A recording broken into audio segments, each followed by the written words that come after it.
Assalamualaikum warahmatullahi wabarakatuh. Perkenalkan, nama saya Hanim Aspasari Tasmi dari kelas Sistem Komputer Unggulan 5B. Saya akan menjelaskan tugas UAS mata kuliah etika profesi tentang data scientist. Apa itu data scientist?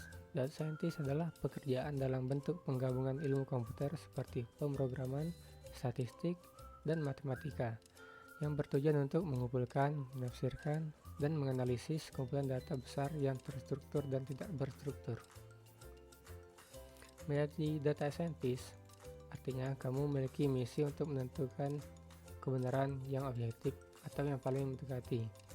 Data scientist bertugas untuk menemukan dan mengobservasi hal-hal yang dapat meningkatkan pengetahuan kita terhadap dunia. Mengapa data scientist itu penting? Karena bisnis kecil maupun besar sangat bergantung pada data.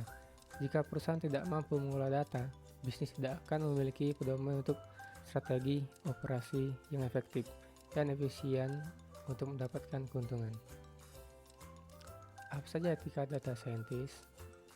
Yang pertama, harus melindungi semua informasi rahasia, terlepas dari bentuk atau formatnya, mulai dari saat pembuatan atau penerimaannya sampai tidak digunakan lagi.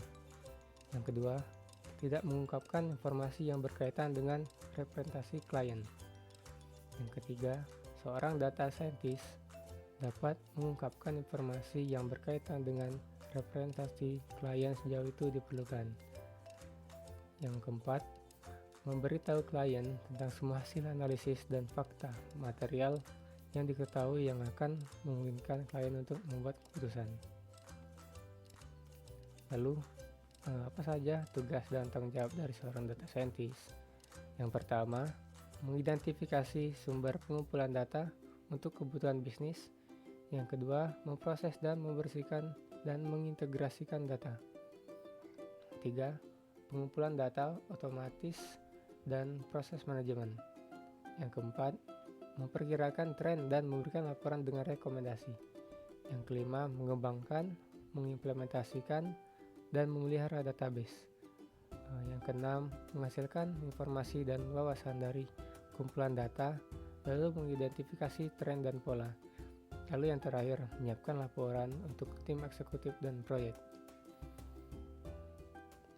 Selanjutnya, kode etik dari seorang data scientist. Pertama, tidak pernah mengambil keuntungan dari pekerjaan orang lain. Yang kedua, tidak boleh membeberkan data-data penting karyawan. Yang ketiga, terus mengikuti perkembangan ilmu komputer. Dan yang terakhir, bertanggung jawab atas keputusan yang sudah diambil. Apa saja sih skill yang harus dimiliki seorang data scientist? Yang pertama itu adalah statistika dan peluang. Di perusahaan, data scientist bertugas mengolah data menjadi informasi penting. Informasi inilah nantinya yang akan dipakai untuk mengambil keputusan bisnis. Yang kedua, pemrograman. Tak hanya developing, bahasa Python juga dipakai dunia data science. Kamu bisa memakainya untuk data mining, mengimport data di Microsoft Excel, atau menampilkan data menjadi grafik. Lalu yang ketiga, data wrangling. Data yang rapi dan teratur tentu mudah diolah. Sayangnya di perusahaan banyak dataset yang berantakan. Ada beberapa informasi yang tak lengkap, terduplikat, bahkan salah. Itulah mengapa data scientist harus punya keterampilan data wrangling. Lalu selanjutnya, database manajemen. Di sini database manajemen berperan. Kegiatan ini memudahkan pengolahan dan memanipulasi data. Database manajemen biasanya melibatkan software seperti SQL Server, Oracle, dan lain-lain. Lalu yang terakhir, data storytelling. Data storytelling sendiri merupakan teknik penyampaian pesan. Ciri khasnya adalah penggunaan visualisasi ditambah dengan penjelasan singkat. Ini membuat informasi lebih mudah dipahami. Apa saja sih penerapan data science? Yang pertama, di bidang kesehatan.